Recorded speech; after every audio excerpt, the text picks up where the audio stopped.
September 1944, Allied pilots spot a German fighter racing through Bavarian skies, fast enough to vanish in seconds, bizarre enough to leave veteran squadrons reeling.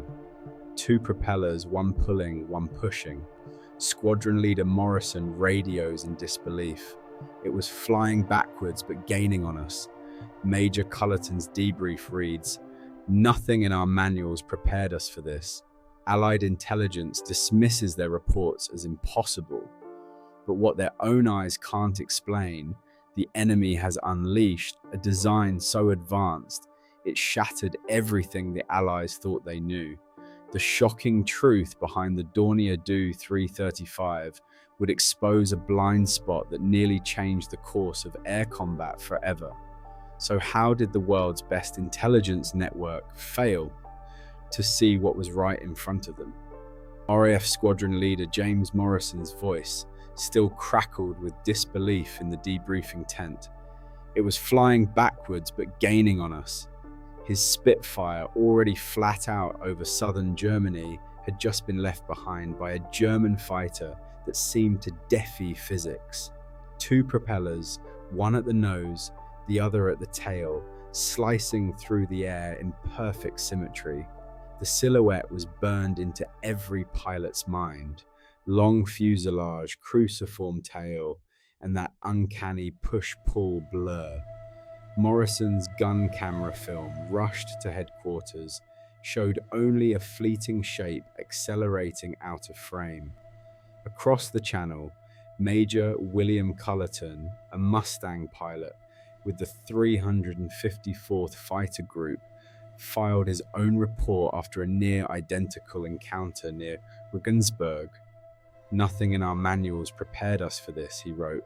"It just pulled away, like we were standing still." His squadron's radio logs, filled with clipped, anxious voices, captured the confusion. "What's that, Bill? Is it a jet?" "Negative, it's got props. 2 of them." The disbelief spread up the chain of command as intelligence officers demanded explanations for the impossible. On the Eastern Front, Soviet Captain Alexei Voronov described a formation breaking apart over Silesia as a lone German aircraft shot past at treetop height. "We thought it was 2 aircraft flying in formation," Voronov recalled, "but there was only one shadow on the ground." His Yak-9 couldn't catch it. The after-action report, stamped urgent, landed on a desk in Moscow with a single line underlined twice: "Unidentified, extreme speed, unknown configuration." Back in London, RAF combat intelligence sifted through pilot statements and gun camera stills, searching for a pattern. The push-pull silhouette appeared again and again, never for more than a few seconds, always vanishing before Allied fighters could react. Some analysts dismissed the reports as confusion with Me-262 jets. Others, scanning the transcripts, began to question their own assumptions. Morrison's words echoed. It was gaining on us, flying backwards. The chaos reached briefing rooms across 3 fronts. Soviet and Western pilots described the same impossible acceleration, the same uncanny shape. Inter-service phone lines buzzed with contradictory explanations. Was it a prototype jet, a captured Allied airframe, or a new design the manuals hadn't caught up with? Each testimony chipped away at the old certainties. The world's best trained pilots, flying the fastest machines the Allies could build, were now outpaced and outguessed by an enemy fighter that shouldn't exist, one that Allied intelligence couldn't even name. By nightfall, the only consensus was confusion. Morrison's gun camera film was locked in a safe. Cullerton's report was flagged for urgent review. Voronov's superiors sent his transcript up the chain, demanding answers. In the cockpit, on the ground, and behind closed doors, the question hung in the air. What had the Luftwaffe unleashed, and how could it be real? September 1944. RAF squadron leader James Morrison pulls his Spitfire into a climb over Bavaria.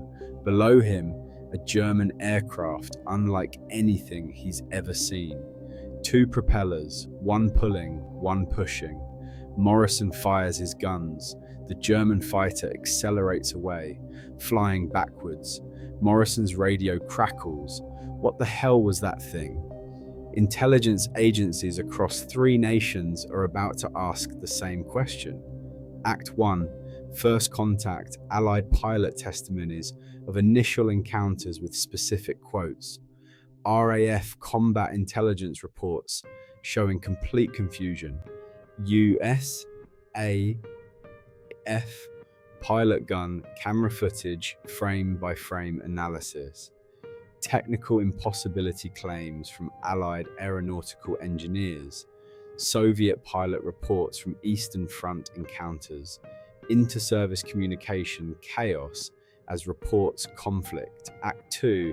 The engineering mystery. Dornier factory footage showing assembly process. Technical blueprints and engineering drawings analysis. Push-pull configuration. Aerodynamic principles explained. Propeller torque, elimination engineering solutions.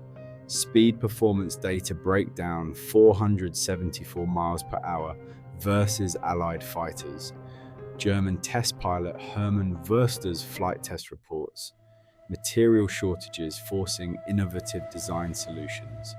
Comparison with conventional fighter limitations. Act 3. Intelligence breakdown. Classified Allied intelligence assessment documents. How photo reconnaissance completely missed significance. British Air Ministry technical evaluation. Catastrophic failures. American Wright Field assessment of impossible performance claims. Soviet technical intelligence confusion and misidentification. Inter-Allied communication, breakdowns and conflicting reports. Intelligence analyst interviews and admission of failure. Act 4. Combat reality documented combat encounters with specific dates and locations. Allied pilot survival stories with detailed testimonies. Performance advantages demonstrated in actual combat scenarios. Allied tactical adaptation attempts and their failures. German pilot Karl Altner's combat mission reports. Luftwaffe deployment strategy and pilot training protocols. Conclusion: what if scenario production numbers revelation? Only 37 aircraft completed. War's end impact on revolutionary development. Post-war Allied technical evaluation and shock. Modern engineering assessment of the design. Historical what-if analysis of extended war scenario. In a cramped design office near Lake Constance, a small team at Dornier drafted an idea that seemed to border on fantasy. The year was 1937. While the world's air forces clung to the safety of single engines or the brute force of wing-mounted twins, Claudius Dornier filed a patent for something different, a push-pull arrangement, 2 engines mounted along the same axis, one pulling from the nose, the other pushing from the tail. The goal: double the power without the drag and danger of asymmetric thrust. On paper, it promised the best of both worlds: speed, safety, and efficiency, but translating theory into metal would test every assumption about how a fighter could be built. Material rationing in wartime Germany forced the team to improvise. Aluminum was at a premium. Steel and copper were hoarded for tanks and U-boats. Dornier's engineers scoured factory scrap bins, repurposing rejected airframe stock, salvaged wiring, even surplus landing gear from outdated bombers. Assembly lines at Oberpfaffenhofen, opened in 1935, became a patchwork of ingenuity and necessity. Workers fashioned engine mounts from recycled alloys, and cockpit panels bore the faint stamp of earlier projects. Every kilogram counted. blueprints from 1942 show a long, narrow fuselage, almost skeletal in its pursuit of low drag. The cockpit was pushed forward just behind the tractor propeller, with a maze of control rods and fuel lines threading past the rear engine. The cruciform tail, with its distinctive ventral fin, wasn't just a stylistic flourish. It shielded the rear propeller from runway debris and stabilized the aircraft at high speed. Each design choice solved a problem that conventional fighters never faced. By 1943, the first prototype, V1, rolled out under strict secrecy. Factory records list every rivet and weld, each one a small gamble in a program that had no margin for error. Technicians improvised rubber seals to keep the rear engine's heat from warping the fuselage. Mechanics tested the push-pull drive shaft, a slender tube running the length of the airframe, for hours on end, listening for the telltale whine of metal fatigue. The first engine runs rattled windows across the assembly hall. When the prototype finally lifted off on October 26, 1943, it did so with a patchwork of borrowed parts and hand-scribed serial numbers.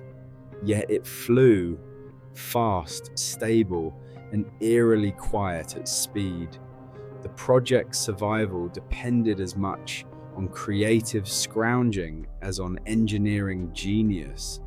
Material logs from 1944 detail how the team substituted magnesium castings for steel and how they rewired control circuits using cable meant for naval radios. Every day, Oberpfaffenhofen's floor managers tracked which sub-assemblies could be completed and which would wait for the next truckload of scavenged supplies. Despite these constraints, the design advanced from patent to prototype in under 6 years, a pace that rivaled anything in the Reich's arsenal. By the time Allied reconnaissance flights passed overhead, the Do 335 was already taking shape behind blackout curtains and locked doors. What began as a theoretical sketch, a radical solution to the limits of piston engine flight, was now a living machine. The Dornier team had built not just a new kind of fighter, but a blueprint for what high-speed, high-efficiency flight could become, even as the world outside the factory gates was changing faster than anyone inside could imagine. German test pilot Hermann Wurster eased the throttle forward, feeling the twin Daimler-Benz DB603 engines surge in perfect sync. The Do 335's airspeed indicator swept past 400 miles per hour, then 450, then 470, numbers that had only existed in Allied engineering textbooks as theoretical limits. On a clear run at Rechlin, Wurster logged 474 miles per hour in level flight, a speed that left even the Me-262 jet behind at low altitude. In his logbook, he wrote, "It felt like cheating, all the speed, none of the torque." Factory test logs from late 1944 show the Do 335 climbing to 26,000 feet in under 15 minutes, matching the best Allied climb rates with nearly double the weight.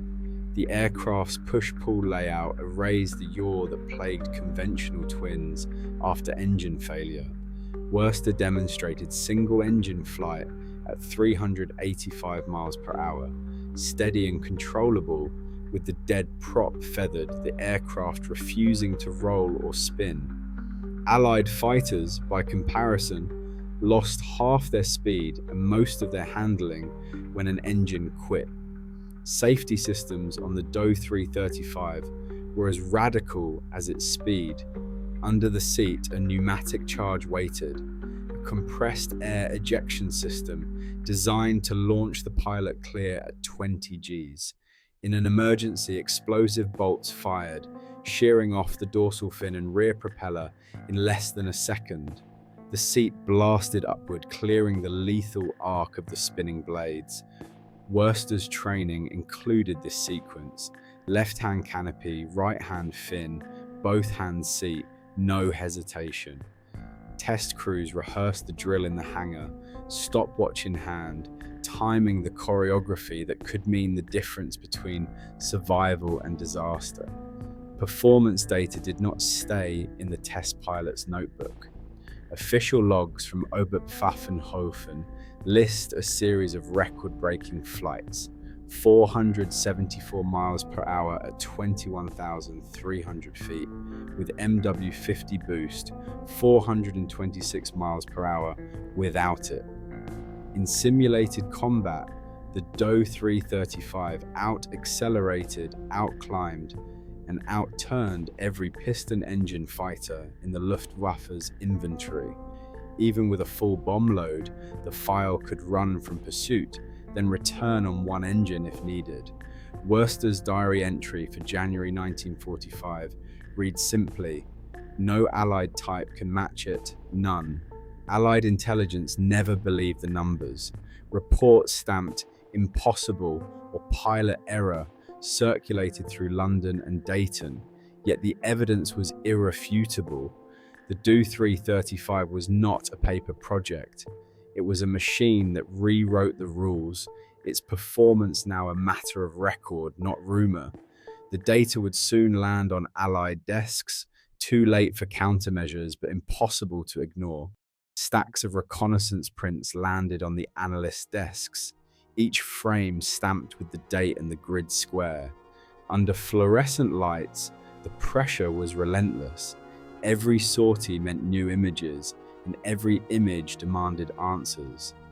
In the autumn of 1944, a series of frames from southern Germany caught one interpreter's eye: an elongated shadow, cruciform tail, and what looked like two blurred propeller arcs. The annotation in the margin read, "Possible formation flight, unknown type."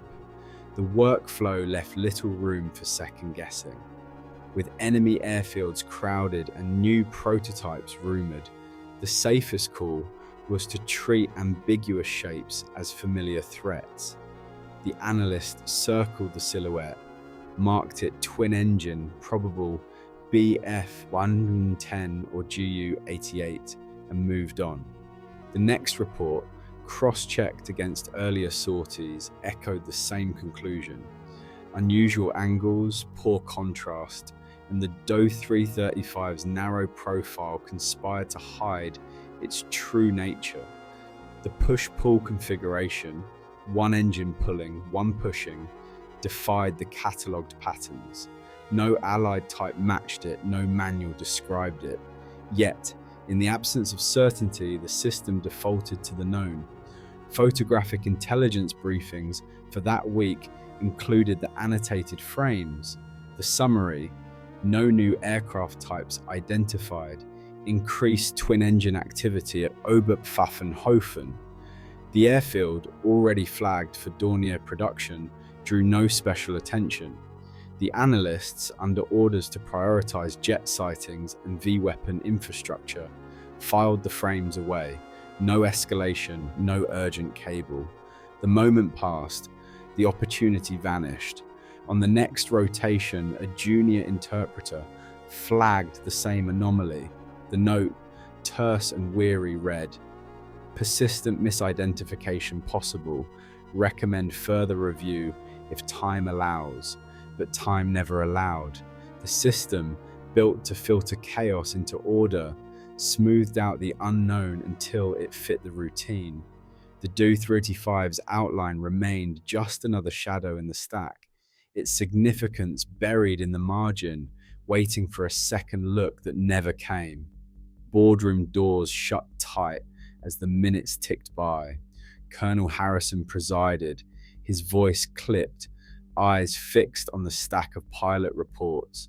The latest, stamped urgent, described a German fighter accelerating away from a Mustang at full throttle. Harrison glanced at the transcript, then at the assembled officers.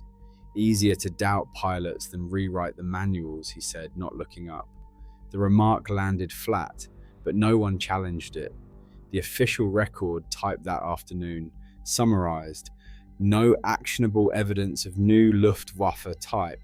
Recommend continued focus on Me-262 and Arado jets." Board minutes from February 1945 show repeated references to pilot confusion and possible misidentification. When a combat intelligence officer pressed for technical review, citing Morrison's gun camera film and Cullerton's written account, Harrison's committee deferred. "Uncorroborated, resembles existing twin-engine types, no deviation from current threat assessment." The phrase appears 3 times in the month summary. Requests for further analysis were quietly shelved. In the corridors outside, junior analysts traded rumors. Some whispered about a push-pull engine layout, others about a Luftwaffe prototype that could outpace anything in Allied service. But inside the boardroom, the official position hardened. Minutes from March 2nd document Harrison's rationale: "If we accepted every outlier, we'd be chasing phantoms. We trust our technical data. Until it's in our hands, it's not real." The effect was immediate. Reports flagged as unconfirmed stopped moving up the chain. Photographic interpreters, wary of challenging committee rulings, defaulted to known types in their annotations. A single line in the March review captured the mood: "Institutional caution overrides field anomalies." Harrison's stance became the template. The wall between frontline experience and technical authority grew taller with each meeting. By spring, a new pattern set in. Extraordinary claims were quietly neutralized, not investigated. The Do-335's existence remained a rumor, not a recognized threat. In the end, it was easier to doubt the pilots than to doubt the system itself. Telegram traffic flooded intelligence offices as autumn 1944 gave way to winter. In London, RAF analysts compared speed estimates from field units. One cable listed 390 miles per hour, another 430, a third marked urgent, claimed over 470. Each figure carried a different source, none matching the technical manuals. Reports from the USAAF's 8th and 9th Air Forces contradicted each other outright. One intelligence summary from the 354th Fighter Group described a German twin-engine fighter that climbed like a rocket, but photo interpreters in England flagged the same sighting as a probable Me-410. Soviet intercepts, translated and relayed through Moscow, described a shadowless aircraft over Silesia, faster than any Yak, possibly a captured Allied type.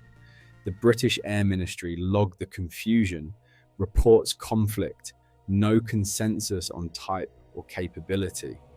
Inside Allied headquarters, the contradictions multiplied. RAF and USAAF officers debated terminology and unit reliability in clipped, frustrated exchanges. One American cable dismissed British speed claims as pilot error under duress. A Soviet liaison reading his own translation insisted the aircraft was a jet. The RAF's technical branch, under pressure to resolve the chaos, issued a provisional warning: unidentified, extreme performance, treat as potential new type. But requests for clarification only deepened the confusion. Field units demanded new recognition charts. Intelligence liaisons scrambled to reconcile the numbers, their desks buried in annotated transcripts and red-stamped memos. No two officers agreed on what pilots had seen, let alone what the enemy was flying. The result was paralysis. briefings across 3 commands now included 3 separate silhouettes, each with a different speed range and threat assessment. In some squadrons, pilots were told to expect jets. In others, to watch for a new variant of the Bf-110. Soviet crews received warnings about phantom aircraft with impossible acceleration. The more cables arrived, the less anyone trusted the reports. By early 1945, the intelligence net was tangled beyond repair. Every new message, another knot in a system already stretched to breaking. The enemy's fastest machine remained nameless, its true shape lost in a storm of crossed wires. April 1945, the sky over northern Germany crackled with radio static as Pierre Klosterman's Tempest squadron swept low over the fields. On his wing, the formation tightened, then scattered. A German aircraft arrowed out of the haze, climbing away from a shattered rail yard. Klosterman caught a glimpse. Cruciform tail, 2 spinning discs, one at the nose, one at the tail, pushing the machine faster than anything he'd seen. In his log, he wrote, "It was gone before I could even get a bead." Behind the stick of the Do 335, Oberleutnant Karl Altner flicked the throttle open and watched the airspeed needle surge. His mission log for April 10th, 1945 records a single line: evaded interception, Tempest formation unable to follow. The bomber he'd been escorting was less fortunate. Caught in the open, it broke apart under a wall of .20mm fire. Altner's Pfeil, untouched, vanished into cloud. For Klosterman and his flight, the chase was over before it began.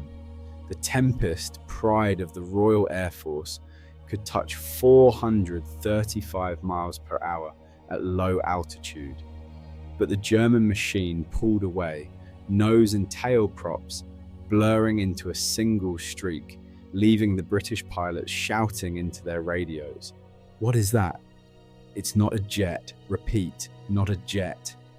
The ground below blurred by at treetop height, hedgerows whipping past as the Tempest strained to keep up.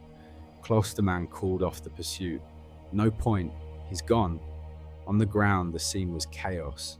The downed bomber's crew scrambled from burning wreckage as the Tempest circled, searching for the phantom that had broken their line. Debriefing transcripts from No. 3 Squadron described the confusion. Pilots certain they'd seen 2 planes, then only 1 shadow on the ground. The after-action report stamped urgent notes: unidentified German type, outran all pursuit, bomber lost. Altner's return to base was logged at 11:19. His aircraft showed no hits, fuel tanks still a quarter full. Ground crews crowded the Pfeil, running hands over the scorched paint, checking for damage that never came. In his own words, "No Allied fighter could close. They tried, but the Pfeil just walked away." For the Tempest squad, the encounter left a mark. Klosterman's voice, usually steady, shook in the tent that night. "We're supposed to be the fastest. Today we were the hunted." The squadron's confidence, hard won over years of dogfights, fractured in a single morning. Every pilot knew the rules had changed. If the Germans had more of these, the war in the air would not be won by numbers alone. Altner's log closed with a final entry: "Mission complete. Tempest disengaged. Pfeil returns unmatched." On both sides of the front, the message was clear.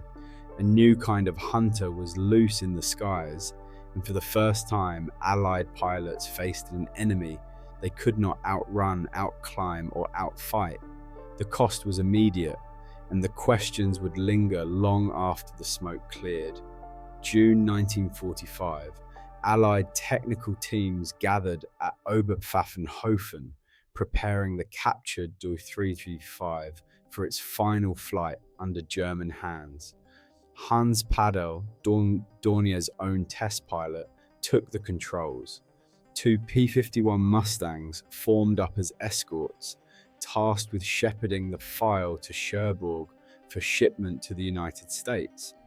The runways at Oberpfaffenhofen, cratered by weeks of bombing, forced a short hop to Oberweisenfeld. There, with the tanks topped off and every system checked, Paddle lined up for the main leg west. Once airborne, the difference became clear. The Do 335, heavy with fuel and stripped of armament, eased into a cruise that left the Mustangs laboring behind. Paddle kept the throttle steady, watching the airspeed needle settle well above 400 miles per hour. The P-51s, icons of Allied air power, disappeared from his mirrors.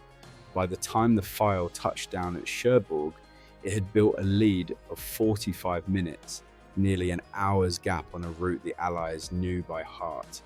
The Mustangs arrived to find the German aircraft already parked, chocked, and cooling on the tarmac.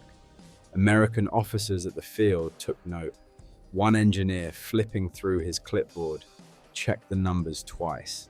The Do 335 had just outpaced its own escorts across occupied France, not in a sprint but over a full cross-country haul.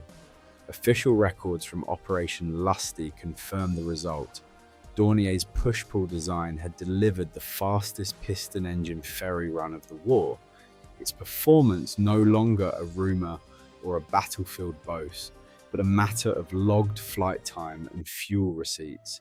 The Patuxent River test report compiled months later would echo the same conclusion. In level flight, the Do 335 surpassed every Allied propeller-driven type tested at the facility. Acceleration, climb, and single-engine control matched or exceeded the best American and British benchmarks. Engineers who had dismissed the Pfeil as a paper project now stood in front of the airframe, tape measures and calipers in hand, recalculating what they thought possible from piston power alone. The Cherbourg flight became the moment the impossible became fact. Allied pilots, accustomed to leading the pack, now found themselves trailing a captured machine that had never seen mass production. The shock rippled through the technical community. Performance figures once stamped impossible, now backed by hard evidence, logged in black ink. The Do 335's reputation as a technical marvel was no longer just a German claim. It was written into Allied flight records, undeniable and unexplainable by the standards of 1945. March 18, 1944, over 100 B-17s thundered toward Oberpfaffenhofen, aiming for the heart of Dornier's production line. The raid left the assembly halls cratered, machine tools twisted under fallen rafters. In production logs, the numbers tell the story. Only a handful of Do 335 airframes completed each month, many never fitted with engines at all. Daimler-Benz DB603 deliveries, already behind schedule, slowed to a trickle as Allied bombers pounded engine plants in Stuttgart and Friedrichshafen. By late 1944, Oberpfaffenhofen's planners worked from rationed stockpiles, aluminum sheets marked for fighters one week, then reassigned to bombers the next. Orders from Berlin demanded 310 files by the end of 1945. Reality delivered just 37. Each airframe that left the line carried the scars of delay, missing avionics, substitute alloys, parts scavenged from unfinished trainers. On the floor, managers shuffled work crews between damaged sections, patching roofs and rerouting power to keep the line moving. The rhythm of production was set by air raid sirens, not by quotas. Every bomb crater outside the factory meant another week's slip in delivery. In the planners' ledgers, red ink spread across the columns for engines, propellers, even landing gear. The Do 385's fate was sealed not by design flaws or pilot error, but by the relentless attrition of Allied bombing and the slow starvation of Germany's industrial arteries. The question that lingered in every report: how many Pfeils could have taken flight if the assembly lines had run uninterrupted, if the engines had arrived on time, if the war had allowed even a single month of peace behind the blackout curtains? Modern analysts studying the Do 335 have run countless war games, searching for the moment when a handful of these aircraft could have changed the course of the air war. One scenario stands out: 6 months earlier, if the Pfeil had reached frontline units by autumn 1944, the impact on Allied escort doctrine would have been immediate. The standard practice, tight bomber boxes, cover at altitude, Mustangs and Thunderbolts circling above, relied on the assumption that no piston engine fighter could overtake a retreating Allied formation. The Do 335 broke that rule. Post-war simulations estimate that even a single Pfeil deployed in late 1944 would have forced a complete rewrite of escort tactics within weeks. Intercept windows would have narrowed, bomber losses on deep raids could have spiked. Allied planners, faced with uncatchable German fighters, might have diverted resources from jet countermeasures to field more advanced piston designs. Technical studies from the 1970s and 1980s show that the Pfeil's speed and climb rate outclassed not only the Mustang, but also early jets at low altitude. In these alternate timelines, the Luftwaffe regains a sliver of initiative, buying time for other advanced projects. Yet the numbers never add up. Even the most optimistic projections, 300 Pfeils, full engine deliveries, uninterrupted production, only delay the inevitable.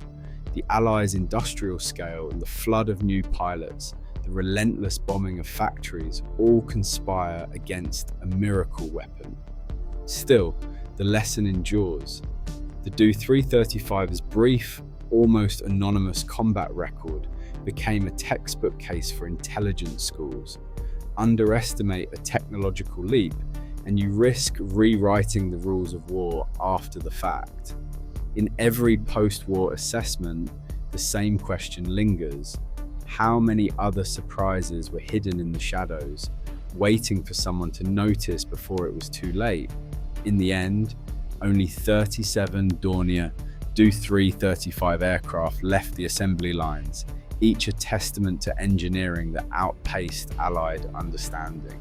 Declassified British Air Ministry files confirm reports of speeds over 470 miles per hour, a figure dismissed as impossible by intelligence boards at the time.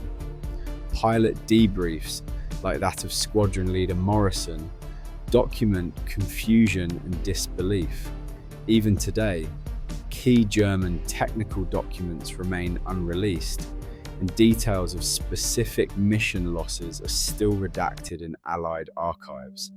Post-war test flights at Wright Field and Patuxent River validated the Do 335's unmatched performance, forcing a revision of Allied technical doctrines. The case remains a lesson in the dangers of institutional bias and the limits of wartime intelligence. The Do 335 did not alter the course of the war, but its legacy endures, proof that technological surprise can emerge even when the facts are right in front of us.